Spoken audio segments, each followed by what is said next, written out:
Hello, it is Ryan, and I was on a flight the other day playing one of my favorite social spin slot games on ChumbaCasino.com. I looked over at the person sitting next to me, and you know what they were doing?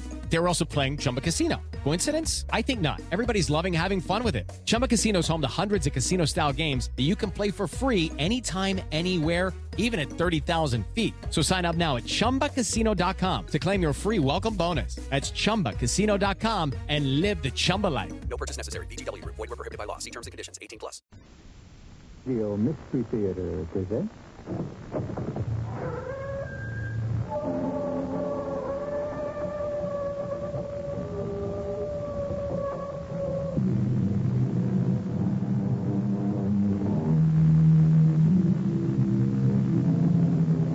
Come in.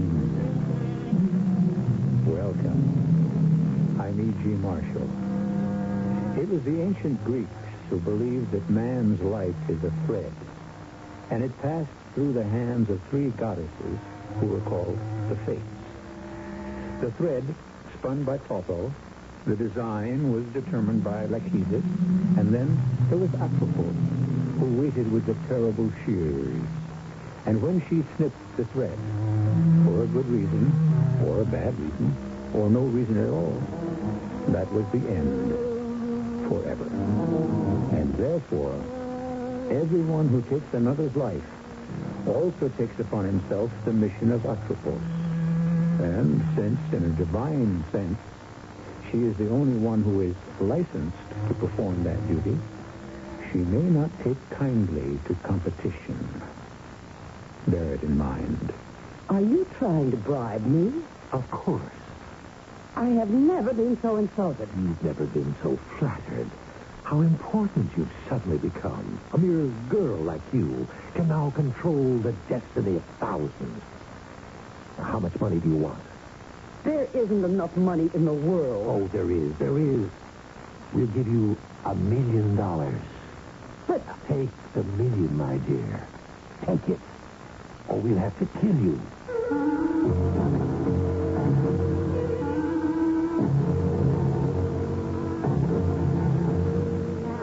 Our mystery drama, The Mission of Atropos, was written especially for the Mystery Theater by Sam Dan and stars Mason Adams. It is sponsored in part by Buick Motor Division. I'll be back shortly with Act One.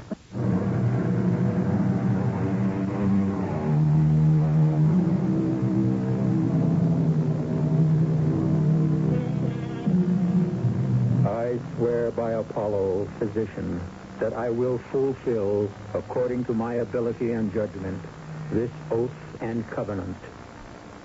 Thus begins the celebrated Oath of Hippocrates, for thousands of years the ethical standard and spiritual guide for practitioners of the medical profession. Louisa Alcott Mandeville is a young doctor, and the oath is still fresh and inspiring. A framed copy of it hangs in her office, where she looks at it from time to time, every day. I'm looking for Dr. Mandeville. I'm Dr. Mandeville. You're Dr. Mandeville? No. I see that's become my name around here, Dr. Mandeville. Oh. Well, who figures A dame. It ain't that. You ladies who are doctors, but you figure they're all old dames. You should also figure that all old dames were once young dames. Yeah, that figures. What's your name? Barney. Bernard Aloysius Kremen. I work at the reduction plant. Why don't you do something about that cough? Like what? Well, you could stop smoking, for one thing. I can't. All it takes is a little willpower.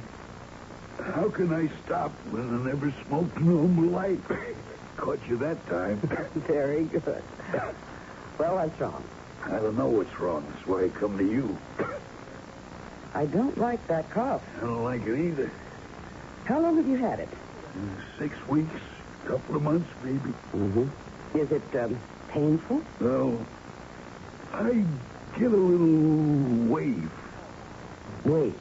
It took me a long time to figure it out. Like a wave. Like go to the beach, see a wave, kind of rolls in and builds up higher and higher, and it just breaks. I get this wave. Does it hurt? No, it's like pressure. Where? Everywhere. All over, all at once. I want to tell you, Doc, it's scary. And then right in the middle of it, cough. The wave. It happened just now? Yeah. Take off your shirt, please. What's the verdict, Doc? I don't know. Well, it's what I figured. I need more time. Be my guest. Do you cough like that all the time? I do lately. I would like to send you to the hospital for observation. No, Dice. I can't afford it. Well, you could take it out of sick leave. You'd still be paid. Yeah, but that's just straight pay. I'm not only knocking off time and a half overtime, but double time for Saturdays and Sundays. The way the plant is smoking now, I can't afford to give that up. Thursday, October 15th. The patient's name is Bernard Aloysius Kremen. White male, aged 54. Married, 3 children. No serious prior illnesses. Complains of some sort of malaise. Persistent dry cough. Pulse, blood pressure, heartbeat normal. Routine EKG, X-ray, blood test negative. Come in. Dr. Mandeville, you haven't had your dinner. Oh, thank you, Mrs. Drake. Well, now, is that why? No, I don't think so, Mrs. Drake. I have this work to finish. Oh, talking into that tape recorder, Dr. Mandeville. Do it on company time. No, I'll be down in a little while. Doctor, did I overhear you say something about Barney Kremen? Well, yes, he's my patient at the factory.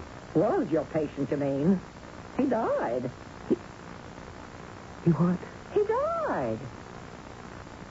Barney Kremen? He dropped dead this afternoon, right after he come home from work. That's impossible. Friday, October 16. Bernard Kremen, a man who in every respect seemed normal except for the cough, expires suddenly. A post-mortem performed immediately after at the hospital reveals absolutely no further information. Pathologists could find no tissue damage. Why did he die? And what caused it? Dr. Mandeville? What's that? Where? The reduction plant. No, don't lift him, don't move him. Call an ambulance. I'll be right there. Everybody, move away, please. Please, give him some air. Can you hear me? Yeah. How do you feel? As if we're on a wave. You have any pain? It's just a wave, you know. I go up, I go down. I'm going to die. I know that. That cough, how long have you had it? The cough. Barney Kremen and I. Oh, now, try to lie still, please.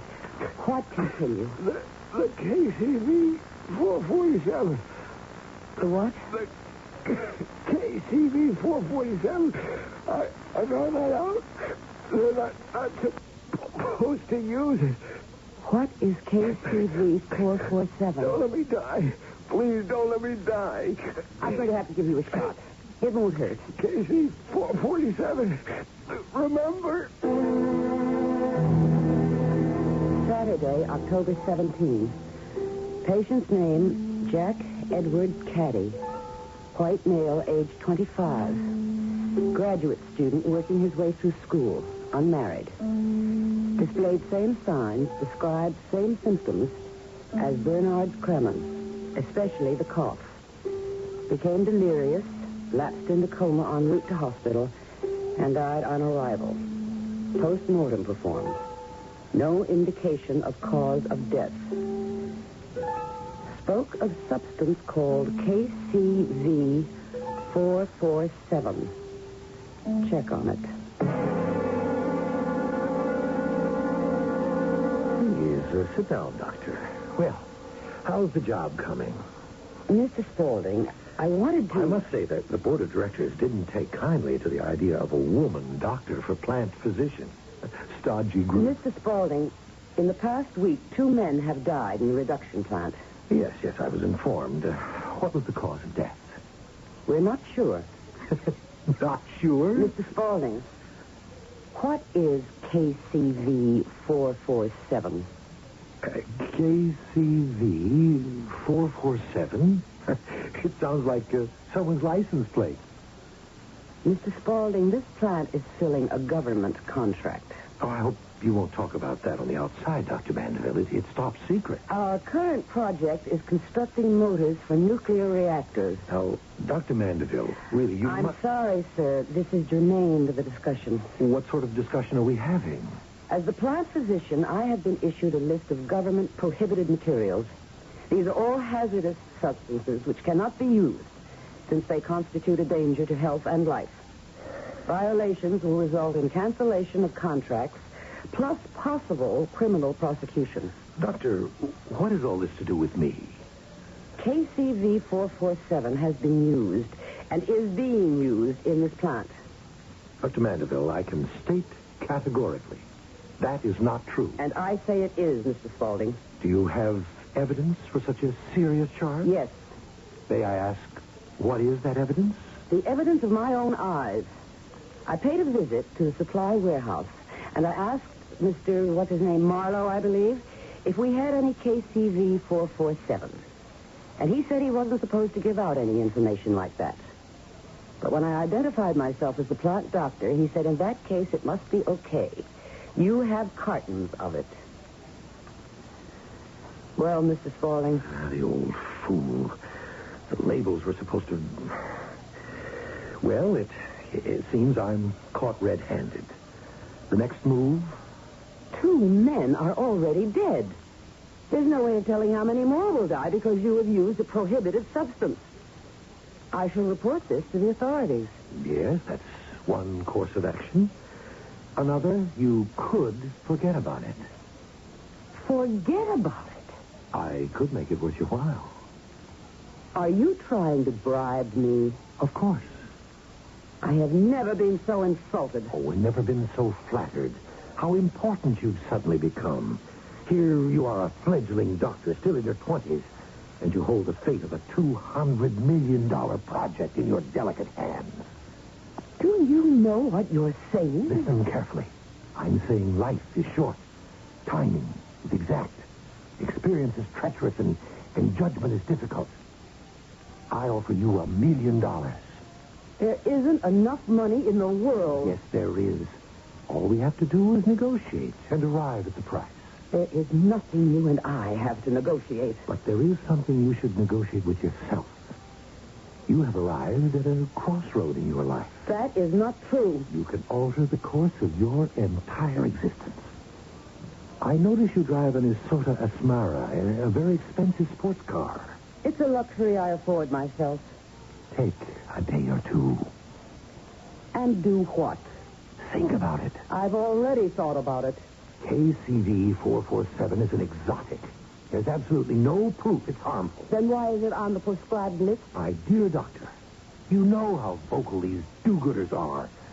Doctor, even those who are violently opposed to KCV 447 admit it can only be lethal to a very small number of people. One person is enough. And these would have to be people who have a very rare protein allergy. In this plant alone, it has already struck down 2 people that we know of. The toll can rise higher. Doctor, if indeed KCV 447 is the culprit. Now, look, we have no real facts. But here is what I'm willing to do. I'm sorry about those 2 men. Anonymously, quietly, I'll send money to their families. Will you stop using KCV 447? Doctor, I can't, unfortunately. You see, it's a drying agent. It dries various component parts twice as fast as any other known process. Therefore, it cuts my fabricating time in half. Also my cost. That's why I was able to underbid all my competition for this job. Well, I don't think we have anything further to say to each other, Mr. Spaulding. Mr. Saturday afternoon. I shall spend tomorrow on my analysis and present what I know to the government on Monday morning. You may regret your action, Dr. Mandeville. I'm a doctor to whom life is precious. I am also a citizen for whom the law must be supreme. You are also a phrase maker. Good day, sir. Not to mention a pompous little fool. Which reminds me, one of our great Americans said, experience runs a hard school, but fools will learn at no other. I'm afraid, Doctor, that there may be a very hard lesson awaiting you.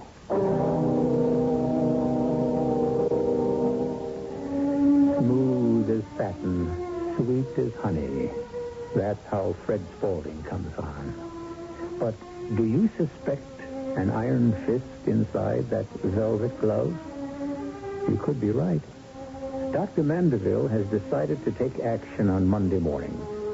But that's almost 2 days away. 2 days can be a lifetime, an eternity. I shall return shortly with Act 2.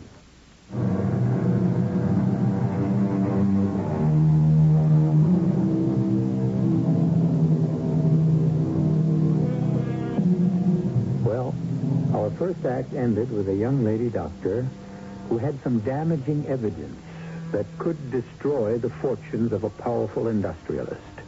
And she was going to present that evidence to the authorities on a Monday morning. I regret to say that she never did. It is with even greater sorrow that I must inform you that we shall never see Dr. Louisa Alcott Mandeville again in this life. Why? Well, it is Sunday evening, and we are in a police station. Well.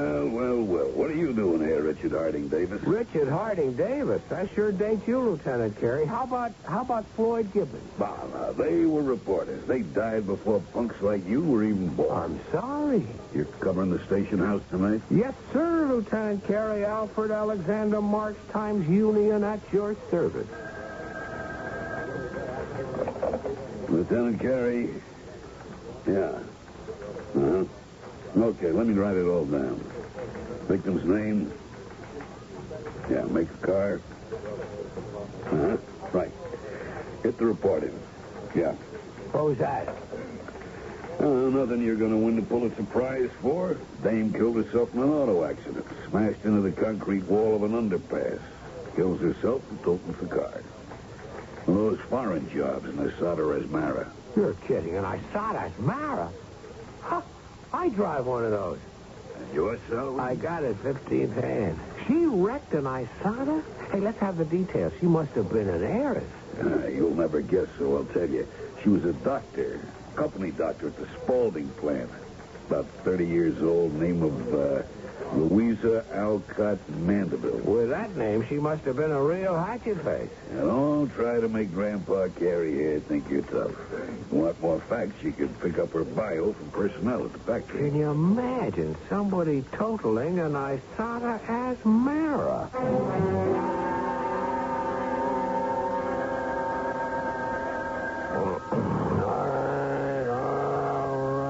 All right, okay. Oh. Hello, is this Al Marks? Who wants to know? Al Marks, who's the reporter? Do you know what time it is? Sure, it's 12 o'clock noon. Well, it's my day off, so whoever you are, don't bother me. Al, it's me, Frank the junkie. Frank the junkie? Yeah, I own the junkyard over at South Main. Oh. Hey, Al, you still looking for master brake cylinder for that sports car of yours? Yeah, sure. Okay, this car, exactly like yours. I saw it as Mara. Got itself totaled a couple of 3 days ago. Killed the dame driving it. The master cylinder might be worth looking at. What do you think? I'm on my way. This is her, Al. The Isada Asmara. Now I remember. I was filling in for the guy who had the police beat that night. Cop said she must have lost control and run off the road. I wrote up the story. She was a doctor, young, too, alone in the world. It happens all the time. So, you want to take the master cylinder out and look at it? Be my guest. Is it okay, Al? Yeah, it's okay, I guess. Go figure. You can pick that up at a junkie's. It's got to be my lucky day or yours. What are you staring at? Piece of tubing. Part of the brake line. It carries the fluid from the master cylinder to the brake. I know what it does. You know what I think, Frank? I think it's been cut. What? Deliberately cut. Why would anybody want to do that? So that all the brake fluid would spill out, which would mean that in a little while there'd be no brakes, and if you were going downhill or around a curve, goodbye. Yeah, but why? Maybe somebody wanted that young lady doctor to have an accident.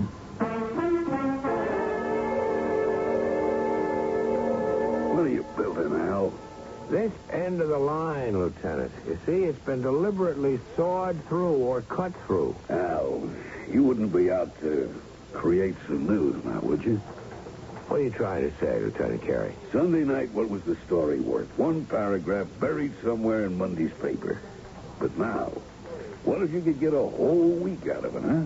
Week on the front page in your byline every day. I don't know what you're talking about. It's a normal, natural way for a hungry young reporter to behave. Here's your first headline.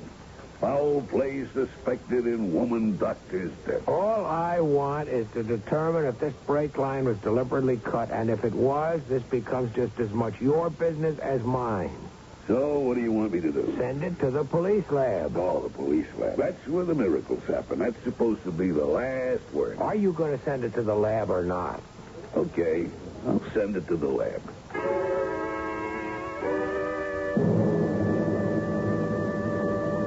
I don't know if I should talk to you, Mr. Marks, Al Marks. I'm with the Times Union. It's a fine paper. Oh, I know it is. I'm a subscriber. Couldn't get through my day without Times Union. What do you want to know about Dr. Mandeville? Mrs. Drake, I'm going to level with you. I think she was murdered. But she was killed in an accident. It was no accident. The car was tampered with. By whom? Who could have done it? A thing like that? Why? I was hoping you could tell me. I'll tell you what. About her friends, to start with. Well, she didn't have any. She worked all day, came home, worked half the night, and went to bed. Men? Oh, since she's living here, nobody. Phone calls? None? What did you know about her? Well, nothing. You mean she didn't talk about herself? Oh, she did. It added up to nothing. Comes from California originally. Folks died when she was born, raised by an elderly aunt. Never played much with other kids. She read a lot, went to college and medical school on scholarships. Never did anything in her whole life but work and study. Well, what about her things? Well, she had her clothes and a few personal items. Got in touch with this old aunt of hers on the phone out in California. What do you want me to do with the stuff, I asked. Keep it, the old lady answered. Now, I think she's senile. Could I look through some of it? Well... Look, Mrs. Drake, I'm on her side. You know that. Well, okay. But I don't think you'll find anything.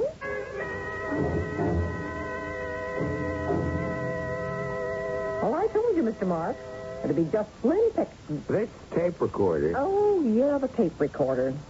Oh, she came home and made notes of all her cases. Let me switch it on. The patient's name is Andrea Detweiler, age 46, white female. Married, 2 children. History of ulcers.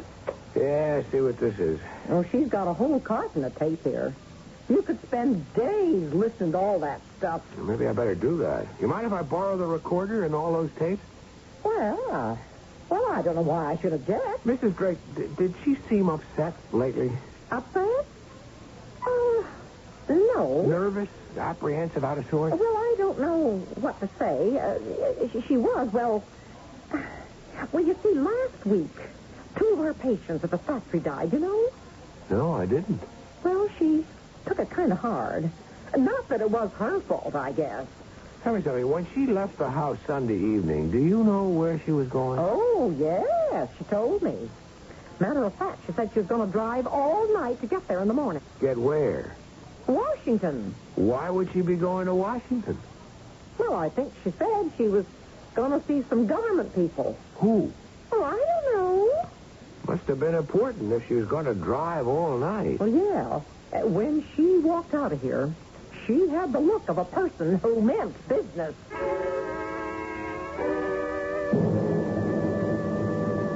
does the lab report say, Lieutenant Carey? Like I suspected, everything or nothing. Let's have it.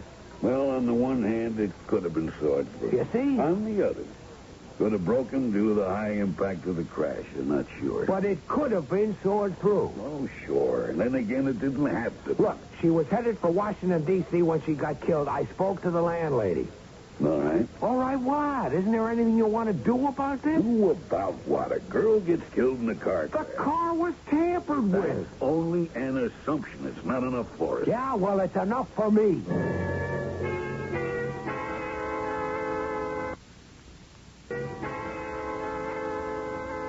You seem to have a story here, Al. Yes, Mrs. Rogers, I do. Well, why? The brake line was tampered with. But that hasn't been definitely established. But there are grounds for suspicion. Look, Mrs. Rogers, a quiet, almost a mousy little doctor. Keeps completely to herself. No other life but her job. Dies under circumstances that might be, okay, I'm saying might be, suspicious. Is it worth a shot? You have a hunch, haven't you, Al? Yes, ma'am. All right. I know what it is to be on your side of the desk with a strong hunch. See what you can run down.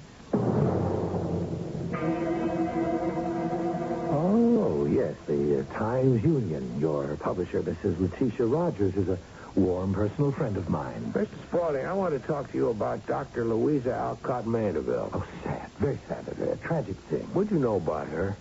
Oh, surface things. What it said on her resume. She was very quiet, kept to herself, very efficient. May I ask why you're interested? I have an idea she was murdered.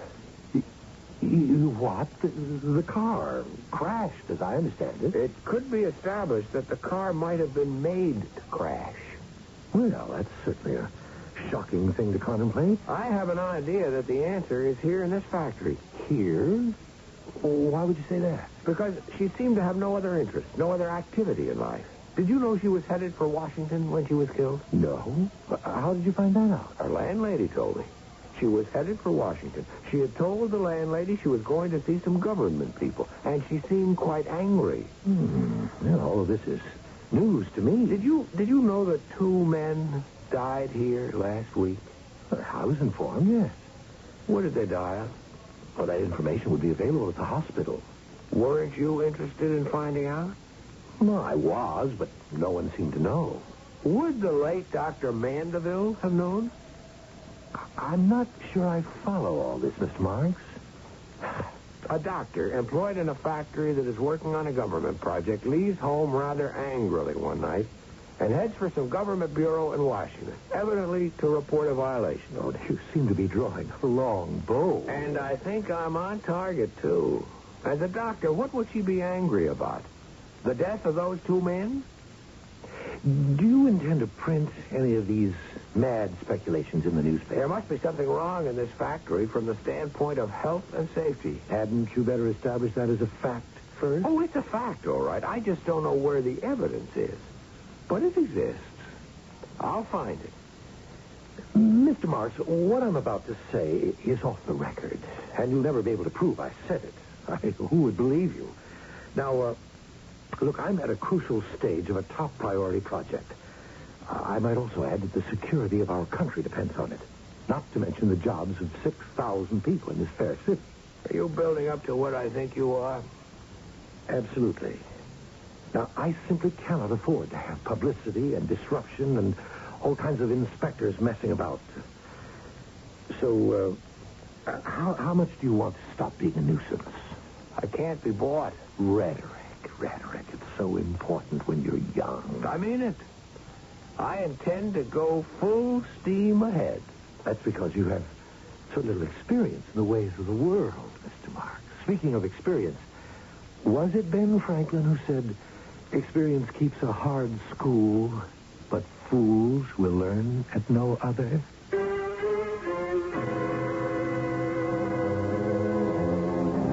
Well, we heard that one before. And it was followed by a fatal car crash. Al Marks has been offered the same deal Mr. Spaulding was willing to give Dr. Louisa Mandeville. And Al has turned it down also. Now what? Can we expect another automobile accident? I shall return shortly with Act 3.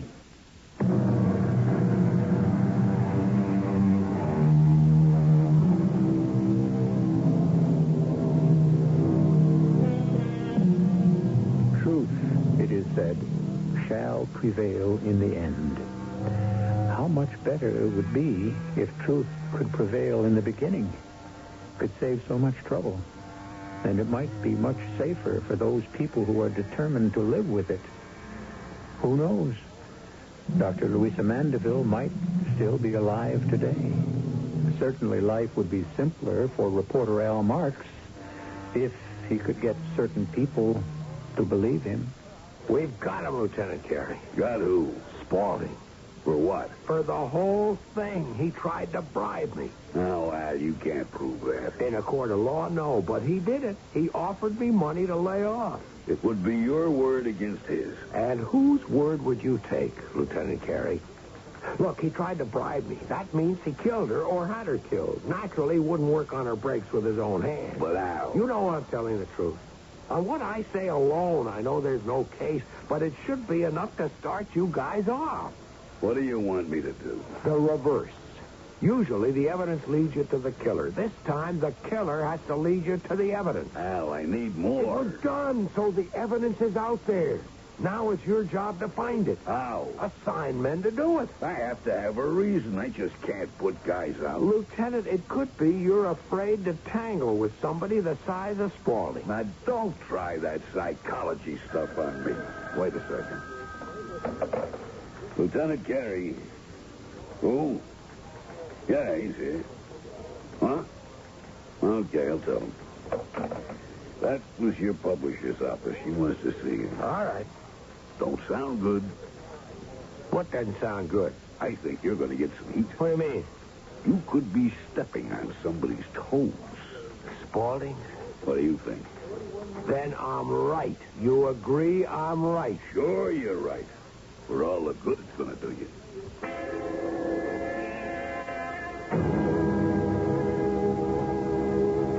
Mr. Spaulding was rather upset with you this morning, Al. Well, not as upset as I was with him. He tried to bribe me. I don't believe that. Let's say you don't want to believe that. Oh, Al, you are a good reporter. But all you've got are hunches. The sawed-through brake line? Not conclusive. The lab will not commit The itself. 2 men who died? Coincidence. Why would she be headed to Washington, D.C. to talk with some government people? What would she have to talk about if not some violation at the plant? Al, how do we know she was angry? How do we know she was going to the government? How do we even know she was headed for Washington? Her landlady told me. Well, will her landlady put it in writing?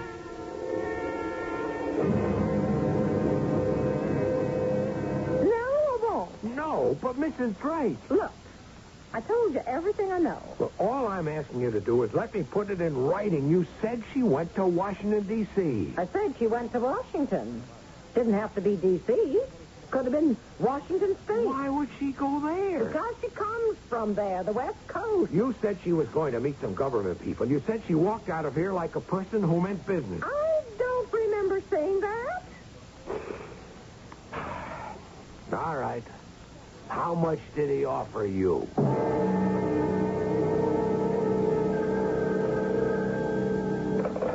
Al Marks. Yes, Mrs. Rogers. No, Mrs. Rogers. I was unable to get her to give me anything in writing. Well, she reneged on the story. He must have gotten to her.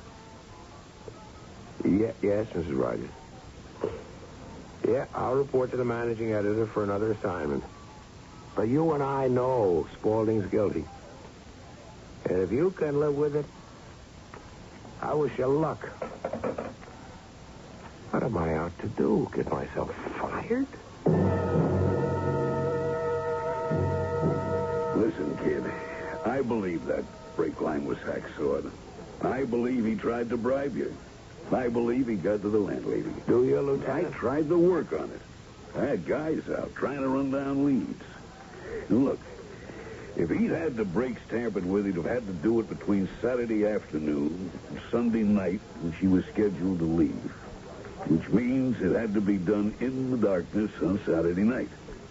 I had guys checking the neighborhood for anything that looked suspicious. And? Nothing turned up. I don't know what to do. Well, I wish you did. Because you have to come up with something, anything, so that I can justify putting the men out. What do you got? Nothing. Well, you got to have something. How about that tape recorder? It's miles and miles of tapes, diagnoses, medications. Go through it. But that could be a career. You sold me the idea she was killed because she was acting like a doctor. Well, on those tapes, she's talking like a doctor.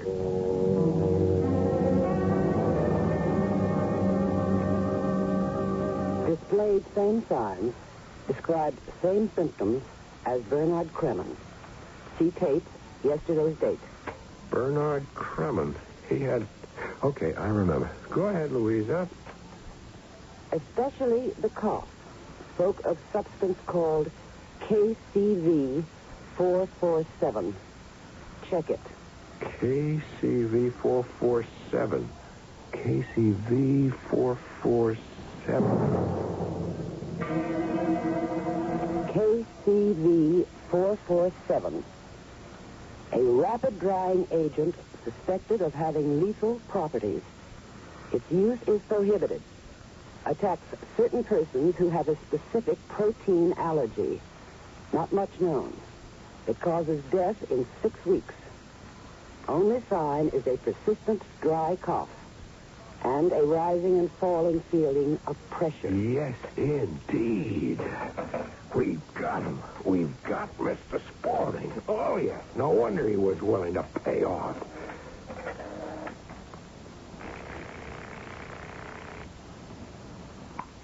Lieutenant Carey. It's me, Al Marks. Listen, Lieutenant, I want to let you know you were right about the tapes. Yeah? What I got here is dynamite, and I haven't even heard half of it yet. Look, it'll take me the rest of the night to get all of it. And then I want to meet you at headquarters, and I'll bring my publisher. Is it good stuff? When you hear it, you'll know why she was killed and who had the motive. Jack Edward Caddy, a graduate student in chemistry, worked formerly for International Solvents. They were cited for using KCV 447. It is reasonable to assume, therefore, that Jack Caddy may have suspected the use of KCV 447 at Spaulding's. But once he had caught the illness, it was too late. He must have known because he told me he was dying. This is dynamite. The disease caused by KCV 447 is so rare it has not yet been named. It has a destructive but invisible effect on the heart and lungs. Its only symptoms are the dry, hard cough and the roller coaster feeling of pressure. Once these appear, however, the disease has already taken hold, and its fatal course is irreversible. Yep, I guess that's all of it. Louisa Alcott Mandeville, you were a great lady, and you didn't die in vain. I wish I'd have met you before. Well, I'm going to get my first good night's rest in over a week, and tomorrow morning we cook the goose of Mr. Spaulding. I thought I would tell you two people first. Yes. Go ahead, Al. What have you got? Here's what we've got. A prohibited substance called KCV 447. Spaulding uses it to get an unfair manufacturing advantage over his competition. It kills people who have a certain protein allergy. And 2 such people we know about already died in that plant. These are facts. It's all here on the tape. Her words, her voice, summing it up. She finds out about it. You'll hear how. She confronts Spaulding. He tries to bribe her. She announces she's going to report it. The next night, she's dead in a car accident that's at least suspicious. That's what you've got on the tape? That's what I've got on the tape. Well, we'll print every word of it. It's enough to make an arrest. Roll that tape. Here goes. Well? Something's wrong. Maybe I don't have the cassette on right. Well, it seems to be running smoothly. You got the right button pushed down? Something's wrong. Well, run it fast forward. See where the voice begins. Something's wrong. Al? Al, are you sure Listen you to me. had... Listen to me, both of you. Listen. I had it all here on tape, here on this recorder last night. I had it. I swear I had it. Well, I'm sure you did. But where is it now? I don't know. I do know. Spaulding, he got it erased somehow. Al, you are becoming paranoid on the subject of Spaulding. But it's true. Ah, Mr. Al Marks, our fine young journalist. Have a seat. Mr. Spaulding, I came here to tell you that no matter what anyone else believes, I know you killed Louisa Mandeville. Not true, my boy. You had her killed. All reporters should have respect for the truth. Now, that's better. You had someone fix the brakes. Correct. I'm sure if federal inspectors searched your warehouse for KCV 447, they wouldn't find any. Of course not. Somehow you got the tape erased on the recorder. I don't know how you did that. I had a tap put on your telephone. When you told Lieutenant Carey, you had all that information on tape. The proper steps were taken while you were fast asleep. You won't get away with it. I'll spend the rest of my life if I have to, but I'll get the goods on you. Oh, that's nonsense, and you know it.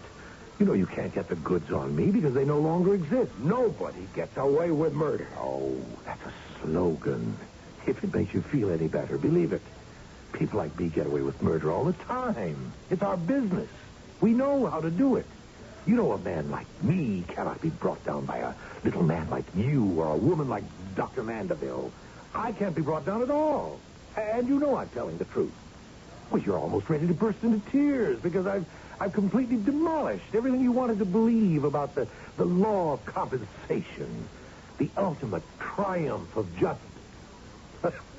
None of that's true now, is it? Well, is it?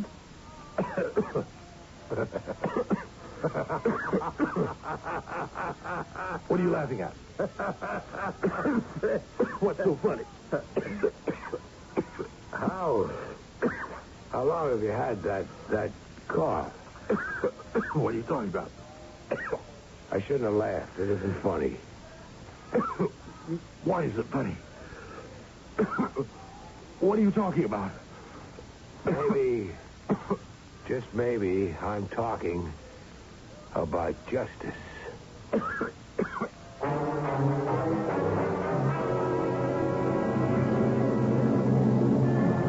Exactly 6 weeks later, the headline in the Times-Union informed the world that internationally famous industrialist Charles McNeil Spaulding had died suddenly. The story was written by reporter Al Marks, who quoted the doctors as saying that Mr. Spaulding's death was a mystery. Perhaps, but not to Al Marks. I'll be back shortly.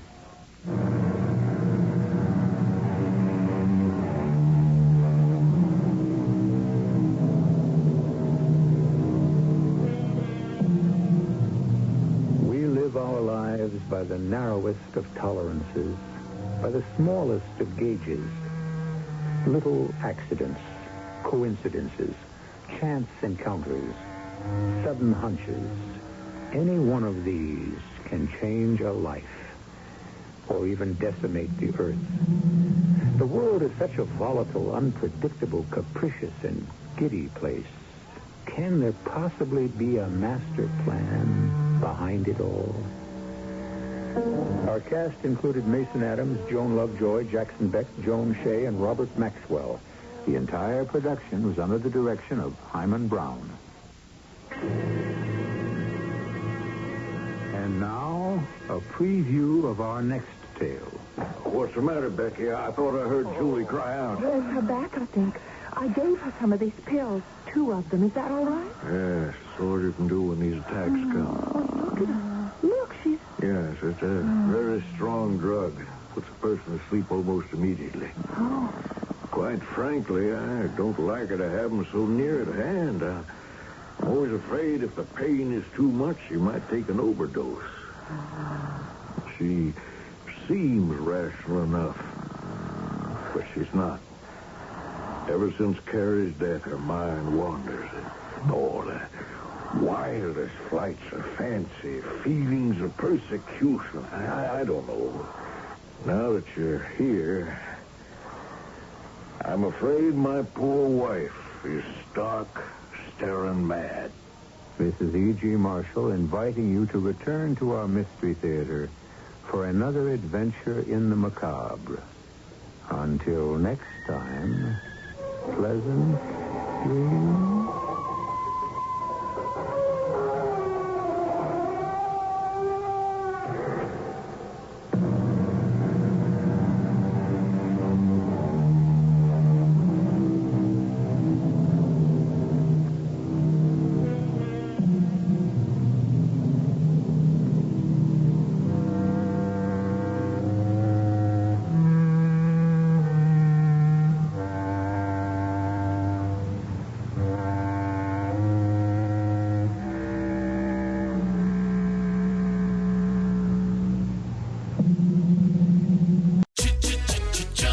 Looking for excitement? Chumba Casino is here. Play anytime, play anywhere. Play on the train, play at the store, play at home, play when you're bored. Play today for your chance to win and get daily bonuses when you log in. So what are you waiting for? Don't delay. Chumba Casino is free to play. Experience social gameplay like never before. Go to Chumba Casino right now to play hundreds of games, including online slots, bingo, Slingo, and more. Live the Chumba life at ChumbaCasino.com. No purchase necessary. VGW Group. Void where prohibited by law. 21 plus. Terms and conditions apply.